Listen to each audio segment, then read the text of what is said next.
perspektif mereka tentang kelakuan Gibran, semuanya mengatakan memalukan. Kalau masuknya bahan mentahnya sudah tidak beretika, hasilnya pun ya kelakuannya tidak beretika. Kita harus memenangkan orang-orang yang masih menjunjung tinggi etika.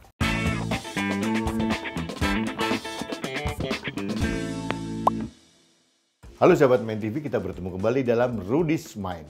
Sahabat Main TV, dalam 2-3 hari terakhir ini ruang publik itu dipenuhi dengan opini, komentar pasca debat Cawapres Jilid kedua.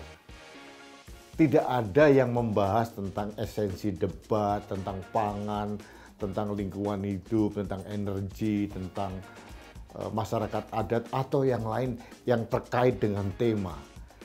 Yang menjadi spotlight debat justru perilaku yang defisit etika dari Gibran Rakabuming Raka. Hampir semua membicarakan hal itu.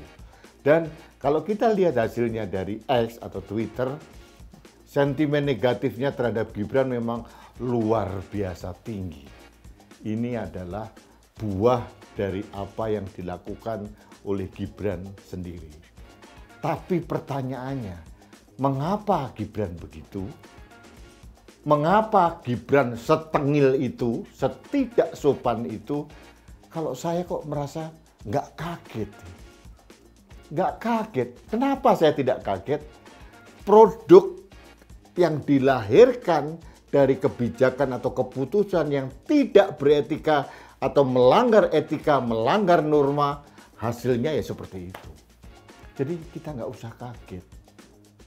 Dari awal Gibran menjadi cawapres itu hasil dari keputusan dari MK yang melanggar etika. Hasilnya ya seperti ini.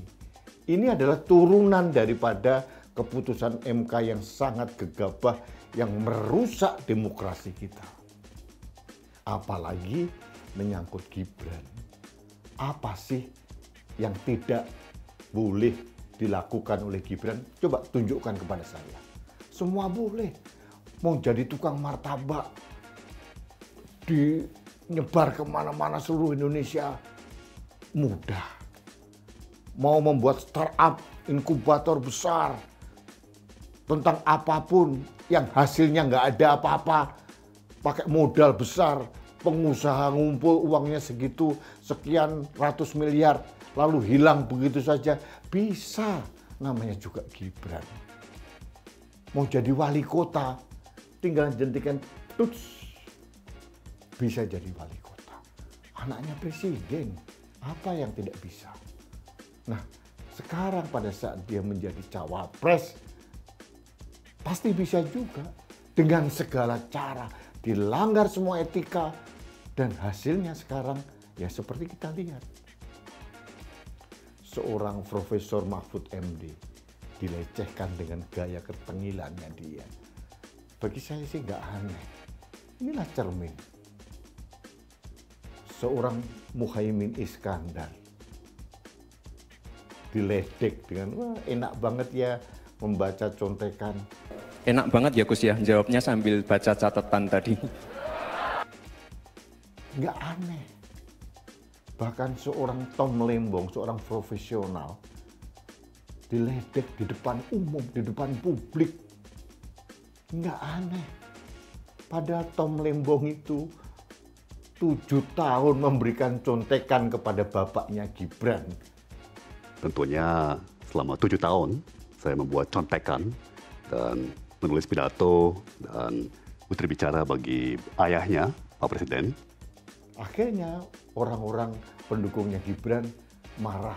Katanya Tom Lembong tidak beretika. Nah, jadi kalau Tom Lembong tidak beretika, Gibran beretika begitu.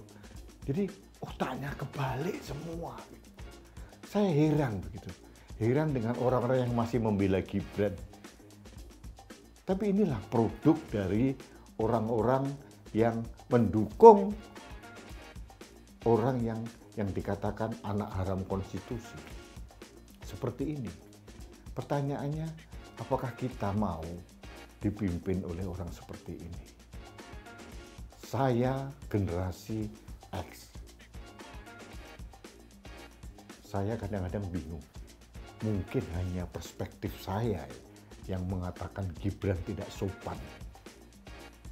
Lalu saya bertanya ke beberapa orang, generasi milenial muda, generasi milenial sedang, dan generasi milenial yang agak sepuh, sama generasi Gen Z. Saya tanya, bagaimana perspektif mereka tentang kelakuan Gibran? Semuanya mengatakan memalukan. Jadi Gibran ini mempermalukan anak muda. Jadi, tapi bagi saya, ya apa sih yang mengagetkan dari kelakuan Gibran?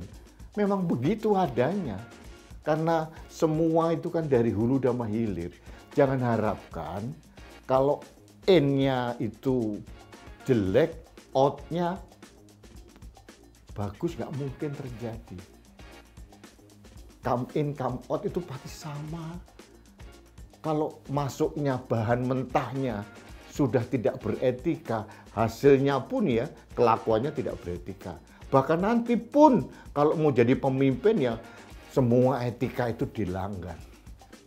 Dia merasa dirinya anak raja, bebas melakukan apa saja.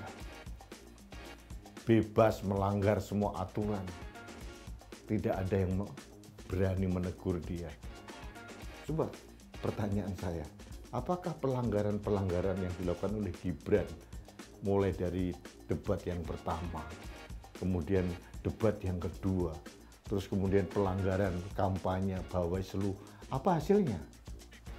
Zero alias zonk. Kenapa? Semuanya tidak ada yang berani. Coba lihat para camat, para lurah di Kabupaten Bekasi atau Kota Bekasi, saya kok tidak salah, semua memamerkan jersey dengan angka 2. Bawaslu bilang apa? Tidak melanggar. Pret semua. Jadi sekarang ini kita semuanya krisis etika. Demokrasi kita dirusak oleh orang-orang yang tidak beretika. Jadi apakah kita harus diam? Tidak. Bagaimana cara mengalahkan orang-orang yang tidak beretika? Satu-satunya jalan adalah kita harus memenangkan akal sehat.